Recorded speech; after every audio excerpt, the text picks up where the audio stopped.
संसद में आप जानते हैं बजट सत्र चल रहा है।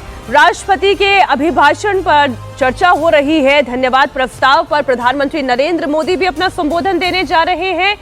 लेकिन आज दो तस्वीरें जो लगातार हमारे लिए चर्चा के मुख्य केंद्र में बनी रहेंगी, ये वो दो तस्वीरें हैं। पहली तस्वीर, ममता बनर्जी आज सुप्रीम कोर्ट में एफआईआर के खिलाफ, चुनाव आयोग के खिलाफ अपना पक्ष खुद रखने जा रही हैं बतौर वकील। एक वकील के किरदार में एक मुख्यमंत्री दिखाई देने जा रही है। तो वहीं दूसरी तस्वीर आज पार्लियामेंट पर हमारी नजर बनी रहेगी, जहां आज प्रधानमंत्री नरेंद्र मोदी संसद में राहुल गांधी समेत पूरे विपक्ष को करारा जवाब देंगे। प्रधानमंत्री नरेंद्र मोदी लोकसभा में राष्ट्रपति के अभिभाषण पर चर्चा का जवाब देंगे। हालांकि लोकसभा में लगातार हंगामे के आसार बने हुए हैं। राष्ट्रपति के अभिभाषण पर चर्चा के लिए लोकसभा में 18 और राज्यसभा में 16 घंटे का वक्त तय किया गया, लेकिन लगातार हंगामे के चलते चर्चा नहीं हो पा रही है। इस बीच लोकसभा में विपक्ष के नेता और कांग्रेस सांसद राहुल गांधी ने लोकसभा स्पीकर ओम बिरला को एक चिट्ठी लिखी।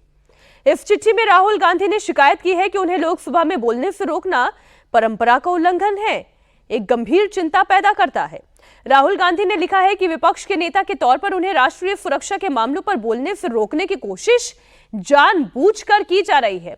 अब जो पत्र है वो पत्र मैंने आपके सामने रख दिया। उसका जो सार है वो मैंने आपके सामने हिंदी में पढ़ दिया। अब राहुल गांधी की चिट्ठी का प्रियंका गांधी ने समर्थन किया। उन्होंने कहा कि संसद में विपक्षी सांसदों को बोलने नहीं दिया जाता। उन्होंने ये भी कहा कि संसद में चीन और पाकिस्तान पर कोई पहली बार चर्चा की मांग नहीं हो रही है। इससे पहले भी संसद में चीन का नाम आया, पाकिस्तान पर चर्चा हुई। 8 सांसदों को सस्पेंड किया गया है। इसमें नई बात क्या है? हर सेशन में, हर सत्र में आप यही देख रहे हैं। मैम राहुल गांधी अब तो और ज्यादा कर रहे हैं पहले से। मैम राहुल गांधी जी ने कहा कि उनको बिल्कुल भी बोलने नहीं दिया जा रहा। उन्होंने ओम बिरला जी को लेटर भी लिखा, तो उस पर क्या कहेंगे? मैं बिल्कुल सहमत हूँ उनसे। क्या कर रहे हैं? एक पब्लिश सोर्स से कोट कर रहे हैं। कल तो उन्होंने ऑथेंटिकेट भी किया उसको, तो बोलने में क्या हर्ज है?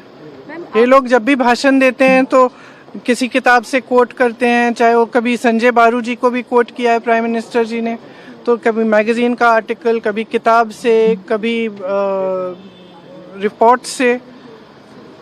तो as long as it's a published source it's okay. ये दबाव क्या दबाव है? Continue to protest given the fact that all of them have been suspended for the session. Of course, because please understand, this is not just a case of the leader of the opposition not being allowed to speak.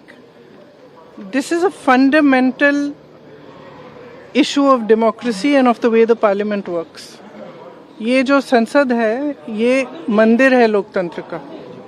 इसमें पूरे देश की आस्था है। देश का एक एक नागरिक इसमें आस्था रखता है। किस चीज में आस्था? लोकतंत्र में आस्था। लोकतंत्र का मतलब क्या है? कि सबका एक्सप्रेशन होना चाहिए, जो भी है उसकी चर्चा करनी चाहिए। ये आरोप भी नया नहीं है अवधेश जी कि विपक्ष को बोलने नहीं दिया जा रहा है, लेकिन चीन के मुद्दे पर जो राहुल गांधी बोल रहे हैं और जैसे वो बोल रहे हैं, नियम के आधार पर बोल रहे हैं या नहीं बोल रहे हैं? देखिए, इसका 3 पहलू है। चीन और पाकिस्तान क्या दुनिया के किसी भी देश पर चर्चा पार्लियामेंट में हो सकती है, बिल्कुल। लेकिन संसद और सड़क में अंतर है। संसद नियमों से चलता है।